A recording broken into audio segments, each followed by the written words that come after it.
আমরা বিভিন্ন জায়গায় অনাকাঙ্ক্ষিত ঘটনার কথা শুনেছি গতকালকে। আমরা শিক্ষার্থীরা কখনো কিন্তু এই বিষয়গুলোকে সমর্থন করি না। আমরা আমাদের পুরো আন্দোলনেই কখনো এগুলোকে সমর্থন করিনি।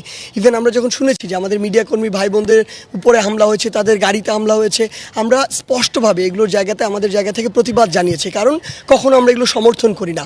এবং যারা এগুলো করছে আমরা অবশ্যই আমাদের জায়গা থেকে বলি, তাদেরকে অবশ্যই এই বাংলাদেশের আইনের আওতায় আনা হবে, যে কোনোভাবেই হোক, যখনই হোক না কেন। এবং আমরা শিক্ষার্থীদেরকে কিন্তু অনুরোধ করেছি তারা যেন আজকে রাজপথে থাকে। আমাদের এই যে পূর্ণাঙ্গ যে একটি চাওয়া ছিল সেটি পূরণ হওয়ার আগে পর্যন্ত তারা রাজপথে থাকবে, কিন্তু শান্তিপূর্ণভাবে থাকবে।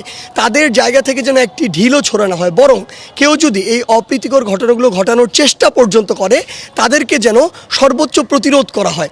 সেই জায়গা থেকে আমরা কখনো এগুলো সমর্থন করি না।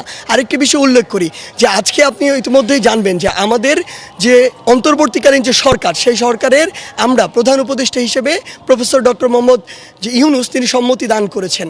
তো সেই জায়গা থেকে আমরা অল্প কিছুক্ষণের মধ্যে আমাদের অন্তর্বর্তীকালীন সরকারের যে পূর্ণাঙ্গ প্যানেলটি সেটি আমরা কিন্তু প্রকাশ করছি। অর্থাৎ আমাদের যে সামান্য একটি শূন্যতা তৈরি হয়েছিল দেশে সরকারে, সেটি কিন্তু আর থাকছে না। তো সেই জায়গা থেকে আমরা পুরো দেশবাসীকে এই আহ্বানটুকু জানাই আসলে, যে আপনারা একদম শান্তিপূর্ণভাবে আপনাদের যে স্বাভাবিক কার্যক্রমগুলো সেগুলো পরিচালনা করুন। অবশ্যই দেশে একটি ট্রানজিশন ফেজ চলছে, হয়তো 2-1 দিন কিছুটা পরিস্থিতি স্বাভাবিক পরিস্থিতির একটু ব্যতিক্রম থাকবে, কিন্তু সেই জায়গা থেকে আমরা যদি সকলে আমাদের জায়গা থেকে যে কাজগুলো করা দরকার সেগুলো শান্তিপূর্ণভাবে করি, তাহলে আমাদের মনে হয় আমরা খুব দ্রুত সময়ের মধ্যে এই পরিস্থিতি উতরে যাব। আরেকটি বিষয় উল্লেখ করা প্রয়োজন, সেটি হচ্ছে যে আমরা দেখছি যে পুরো বাংলাদেশে বিভিন্ন জায়গায় আমাদের সংখ্যালঘু ভাই বোন যারা রয়েছে তাদের বাড়িতে হামলা হচ্ছে, তাদের বিভিন্ন ধর্মীয় উপাসনালয়ে হামলা হচ্ছে, বিশেষ করে অন্য রাজনৈতিক মতাদর্শে যারা রয়েছে তাদের বাড়িতেও হামলা হচ্ছে।